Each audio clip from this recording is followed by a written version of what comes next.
O primeiro cativeiro foi aquele quando Daniel, aleluia, sim Senhor, Deus está falando aqui comigo alto tremendo. Daniel, Sadraque, Mesaque e Abednego, o rei Nabucodonosor, faz um decreto para que todos aqueles se curvassem diante da imagem. Mas 3 homens, chamados Sadraque, Mesaque e Abednego, não se curvaram e jogaram na fornalha. E Jesus foi o 4º homem da fornalha. Junto a ele estava Daniel, que foi aquele que Deus levantou no meio do reinado de Nabucodonosor para fazer a diferença. O terceiro cativeiro babilônico foi quando Jeremias, a Bíblia diz que em Jeremias capítulo 18, a Bíblia não revela qual era a situação de Jeremias. Se ele estava prostrado, se ele estava triste, abatido. Mas a Bíblia diz que ele diz: Jeremias, põe-te de pé, porque eu falarei contigo. Mas antes desce à casa do oleiro. Olha para mim. Deus não fala com quem está prostrado. Deus só fala com quem está em pé para ouvir a voz de Deus. Quem veio ouvir a voz de Deus nesta noite? Todos nós conhecemos que ele desceu à casa do oleiro.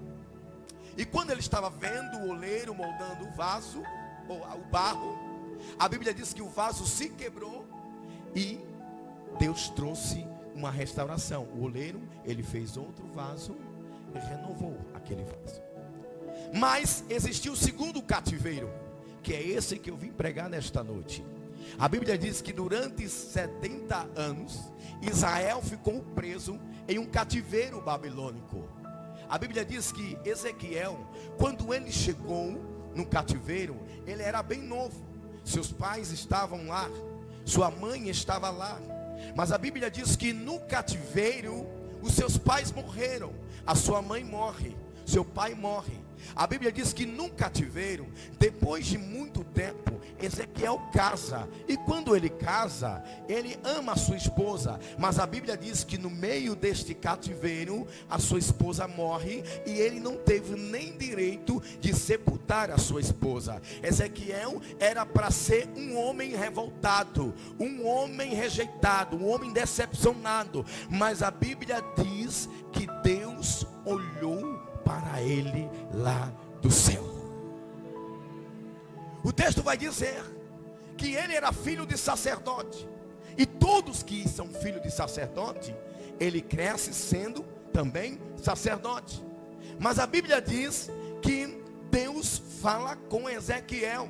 E diz: Ezequiel, no capítulo 2, diz assim: levanta-te, põe-te de pé, porque eu quero falar contigo. Olha, mais uma vez, Deus só fala com quem está de pé para ouvir a sua voz. Ainda que o inimigo ou os problemas da vida venham querer fazer você se prostrar, mas Deus não quer que você se prostre. Mas pregador, você não sabe o que eu estou passando, você não sabe como cheguei aqui, mas Deus está dizendo: levanta-te, porque eu quero falar contigo. O texto vai dizer que por várias vezes Deus fala com ele. E Deus diz assim: Ezequiel, fala para o povo que eu não estou gostando da situação deles. Eles estão pecando diante de mim. Eu não aguento mais esse pecado. Mas diz para o povo se arrepender. Mas olha para mim. A Bíblia diz que quem era sacerdote no cativeiro babilônico não podia exercer. A Bíblia diz que quem era levita não exercia, não adorava. Imagina a situação que estava em Israel. Uma igreja que não adora é uma igreja morta. O ministério que não adora é um ministério morto. Mas quem veio adorar o Rei dos Reis, Senhor dos Senhores? O texto vai dizer que Ezequiel começa a pregar. Aí a Bíblia diz que Deus fala assim: ó Ezequiel, se você não pregar e o povo morrer e perecer, eu cobrarei de você. Mas se você pregar, e ainda que ninguém dê crédito à tua pregação, não olha não, Ezequiel, mas pregue a minha palavra. Deus está dizendo, mesmo que ninguém acredite que o teu ministério vai crescer, mesmo que ninguém acredite que Deus te usa, não se preocupa, pregue a palavra. Mesmo que ninguém não acredite que você vai chegar a lugar nenhum, presta bem atenção, pregue a palavra, deixa Deus te usar, porque nesta noite Deus está dizendo para esta igreja, eu tenho algo sobrenatural para fazer nesse lugar. O texto vai dizer que Ezequiel começa a pregar: se arrependa, se arrependam, porque Deus, Ele vai trazer um tempo de restauração. Deus vai nos livrar. Olha para mim, nós passamos este ano em um momento de pandemia. O que teve de pessoas que perdeu a fé, que perdeu a esperança, pessoas que pregavam, se afastaram, pessoas que louvavam, se afastaram, casamentos foram destruídos. Mas olha para mim, eu creio em um Deus que ainda restaura o seu povo. Muitas pessoas ficaram com medo deste vírus. Alguns deixaram até de vir para a igreja. Mas Deus está dizendo, para aquele que está debaixo da minha presença, segura aí, nenhuma praga, nenhum mal vai chegar na tua casa. Quem crê nesta noite, levanta as suas mãos. Deus está dizendo, hoje, no primeiro dia deste congresso, eu marquei esta festa, para dizer para você, vai acontecer renovo, vai acontecer uma restauração. Olha para mim, para vocês entenderem. E esta restauração não é de fora para dentro, mas é de dentro para fora. Como assim? Enquanto eu estava ali sentado, Deus me mostrava a situação de algumas pessoas. Você pode mostrar para a pastora Quitéria que a tua vida está bem. Você pode mostrar para o pastor Wesley que a tua vida está bem.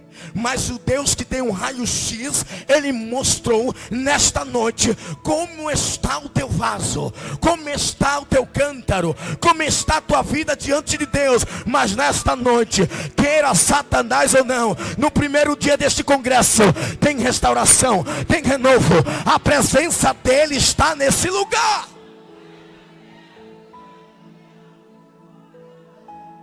Ezequiel, ele se torna sacerdote aos 30 anos. Mas a Bíblia diz que quando ele começou a pregar, quando ele começou a fazer aquilo que Deus mandou, aí o que aconteceu? Ezequiel virou boca de Deus. Como assim?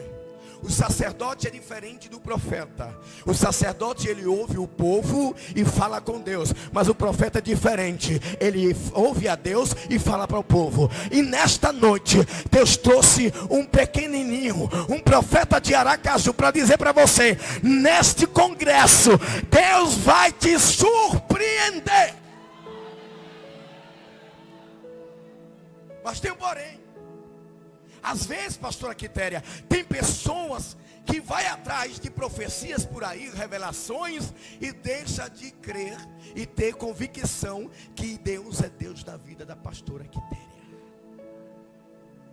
Mas nesta noite, Deus manda falar, esse ministério, algo novo vai acontecer.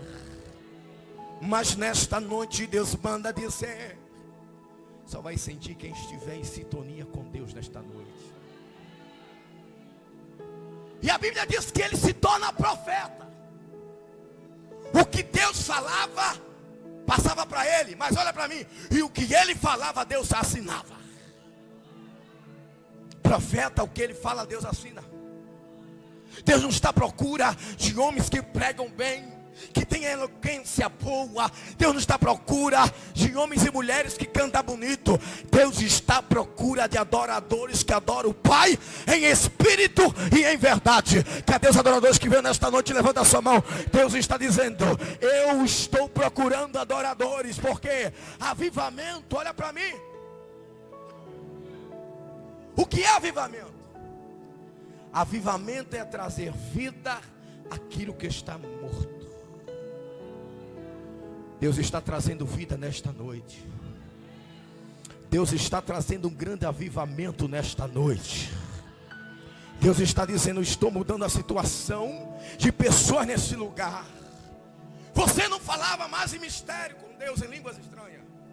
Tem pessoas aqui que não sabem mais o que é sentir alegria no Espírito Santo. Tem pessoas que nunca mais chorou aqui neste lugar. Mas olha para mim, Deus quer que você faça a diferença. Esse trabalho social que a igreja está fazendo é um trabalho muito lindo. E ainda tem pessoas que não entendem e ficam falando besteira. Olha para mim, não toca naquilo que você não entende. Eu estava pregando em Taubaté, em São Paulo, o ano passado. Quando eu estava pregando, uma mulher, ela passa correndo. O porteiro para e diz assim: que foi, moça? Ela disse: eu preciso entrar nesta igreja.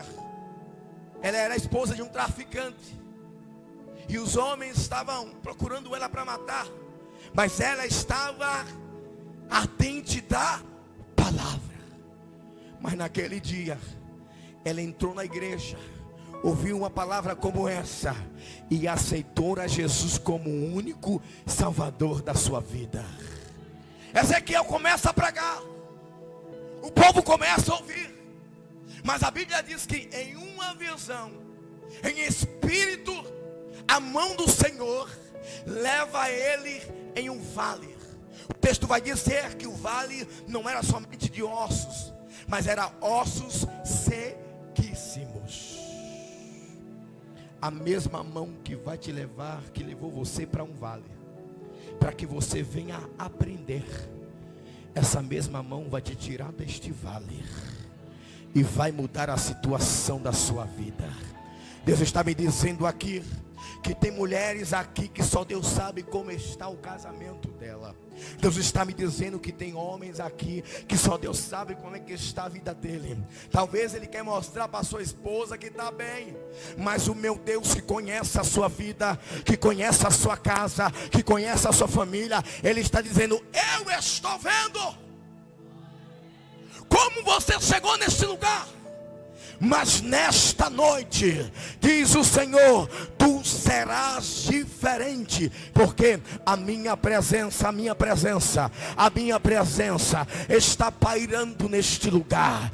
Deus está dizendo: o Espírito Santo está visitando a tua vida, o Espírito Santo está visitando a tua alma, e Ele está dizendo: adore, adore, adore, glorifica, porque uma igreja que louva, que adora e glorifica, é uma igreja viva, não é uma igreja morta. Mas nesta noite, se você veio, aleluia, morto espiritualmente, como um sepulcro calhado, Ele vai trazer vida para você. Mas o que eu acho interessante é que Deus começa a mostrar para Ezequiel a situação que estava o vale. O vale era o cativeiro babilônico, e os ossos sequíssimos era a vida espiritual de Israel.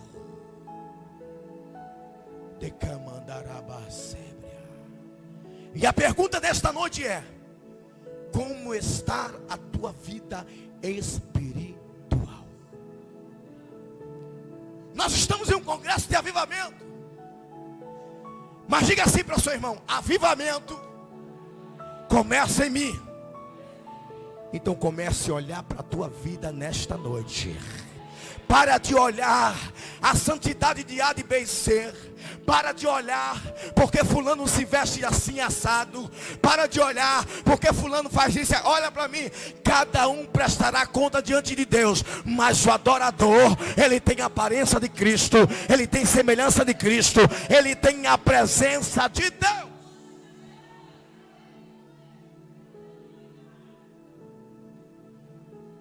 Ezequiel, está vendo a situação do vale? Sim, Senhor, estou vendo. Poderão reviver esses ossos? Ezequiel é esperto. Se ele falasse alguma coisa, ele podia errar. Mas Ezequiel se entendia que ele não podia fazer nada se o Senhor não fizesse. Olha para mim, sabe por que tudo está dando errado na sua vida? Porque até hoje você tem ultrapassado a vontade de Deus, tem feito as suas próprias vontades. Olha para mim, quando você faz as suas próprias vontades, você está pecando diante de Deus, você está sendo desobediente. Mas quando você está fazendo a vontade do Pai, você está no caminho da obediência. Para ter avivamento, tem que ter obediência. E tem pessoas, pastor, aqui sério, que falam bem assim: ah, pastor, não manda em mim. A pastora não manda em mim, eu faço o que eu quero. Olha para mim, você pode fazer o que você quer na sua casa, mas aqui na igreja, quem comanda é Ele, quem faz é Ele, quem diz é Ele, quem direciona é Ele. Olha para mim, Deus não quer saber de pessoas querendo ser alguma coisa, porque Ele diz assim: a minha glória eu não divido para ninguém. Quem veio exaltar o Deus da glória nesta noite, levanta a sua mão. Ah, se você está frio nesta noite, desanimada, vai dando glória, porque quando você dá glória, vem a presença dele lá de cima e começa a te renovar, porque neste congresso tem renovo, tem presença, e quem veio adorar ao Deus da presença, adora. Xarabande camandarás.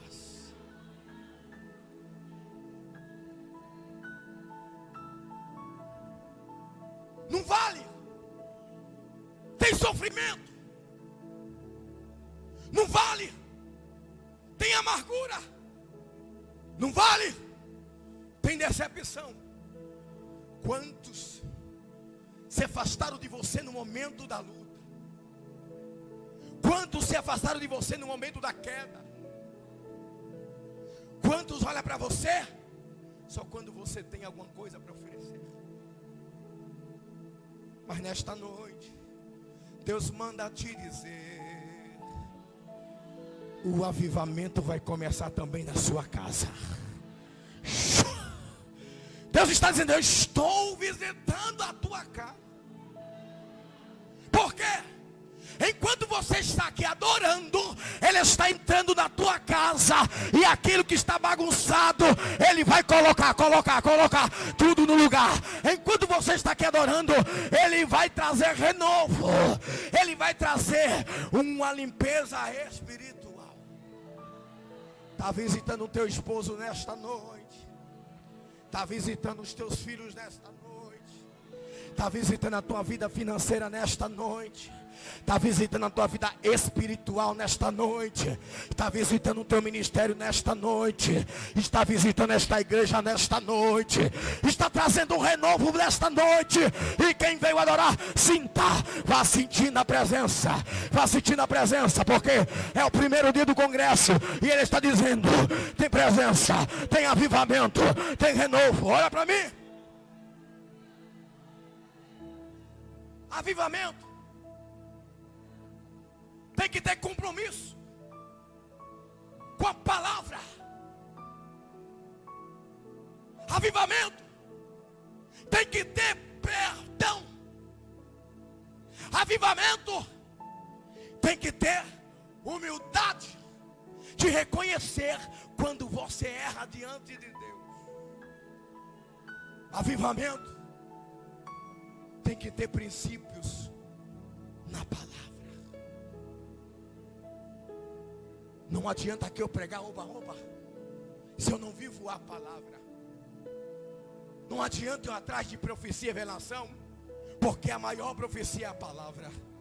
A palavra cura, a palavra renova, a palavra restaura, a palavra fortifica, a palavra traz, aleluia, vida.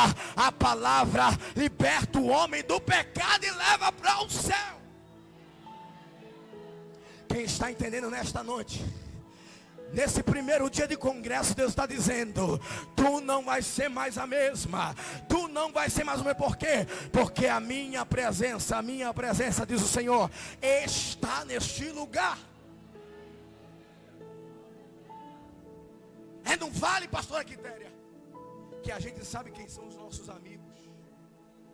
É no vale que nós aprendemos quem está ao nosso lado. Eu já passei por várias fases na minha vida. E no momento que eu mais precisava, os amigos que diziam que eram amigos se afastaram. Mas o meu amigo nunca se afastou. Calabandarava, e ele está aqui nesta noite. É no vale que você aprende a ser mais crente. Porque tem crente aqui que está no vale, mas é processo de Deus. Mas tem pessoas, pastora Quitéria, que está passando pelo vale por causa da desobediência. E se você ainda ficar na posição da desobediência, olha para mim.